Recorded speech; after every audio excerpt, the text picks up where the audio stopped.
I think the movie is suspenseful, and one of the reasons that it is suspenseful when you're trapped at Minnie's haberdashery is that violence is hanging over every one of those characters like a cloak of night. Ain't no way I'm spending a couple of nights under a roof with somebody I don't know who they are.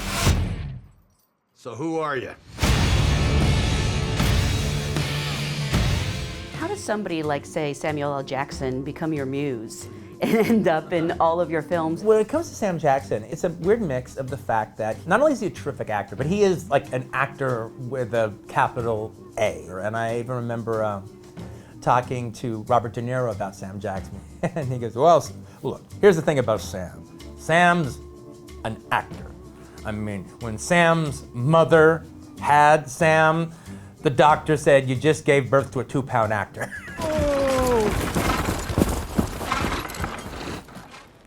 Got room for one more? Who the hell are you? Because of that, he attacks my material with the seriousness of a seasoned theatrical actor and approaches it that way. And he does my dialogue like nobody else. Not only has it become very easy to write for him, it's become hard not to write for him. I even remember in my first drafts of Kill Bill, Bill kept sounding like Sam, and I didn't really want Sam for Bill. So I had to actually twist him and tame him and make him not sound like Sam Jackson.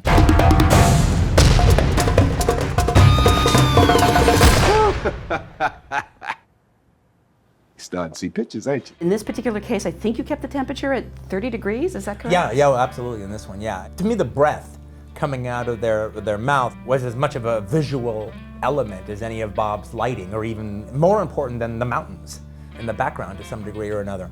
And also I like the idea that since I'm very enamored with my own dialogue, that breath punctuates every single line, almost like a cartoon flourish. The weird part about it though was when we were shooting in Colorado, as you can see in the movie, we got all the weather we were looking for, but it would fluctuate, it would move up and down. But when we eventually moved to a stage in Los Angeles, we could get the breath every single day because we had control in a way we didn't have control in Colorado. Anywho, I'm just trying to let y'all know how grateful I am. I was a goner, and y'all saved me. You want to show me how grateful you are? Get in there! Shut up! I do think it's ironic that, any cop who wants, this movie boycotted, the most likable character is the law. Yeah. Well, I mean, the thing about it is, even like in the case of John Ruth, who was representing the law, you're supposed to think in that stagecoach, this is a brutal son of a bitch. And it's absolutely okay for you to make judgments against him. But then as the story goes on and you realize more about his modus operandi of how he does what he does and why he does what he does, it's not quite so black and white. And he's got like a strong moral code. A case could be made, he has the only moral code in the whole piece. One of them fellas is not what he says he is. What is he? In cahoots with this one, that's what he is. We should talk about Jennifer Jason Leigh, who everyone has loved, being the only woman in the film. I know there are some people who are a bit nervous about the violence against her. Yeah. To treat her any differently would be unfair to her. I completely agree. You have to feel that anything can happen to anybody at any time. So I'm not going to do, okay, well that's the case for 7 of the characters, but because one is a woman, I have to treat her differently. I'm not going to do that. But also, it's okay that you feel that way because there are moments where I'm provoking you to feel that way. What I got to say about John Reese Ravens? He's absolutely right. Me and one of them fellows is in cahoots. We're just waiting for everybody to go to sleep. That's what we're gonna kill you.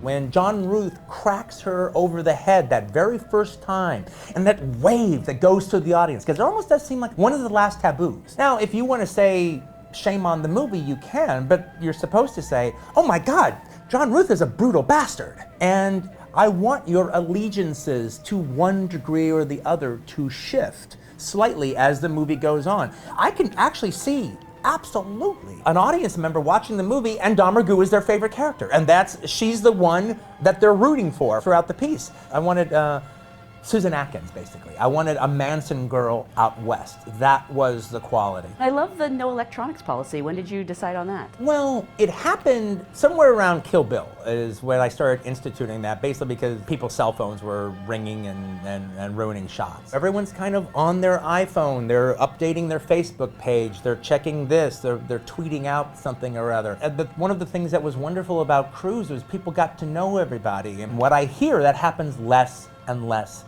and less, because people are in their own little world and they're not all working towards this one collective that we're all trying to do and becoming a family. And that happens on my sets, and I'm really, really proud of it. Thanks for watching Contenders Conversations. Feel free to share this video, and don't forget to give it a like, and let us know what you thought in the comments below. Click to the left to watch our conversation with George Miller, or click to the right to watch our conversation with Paul Dano.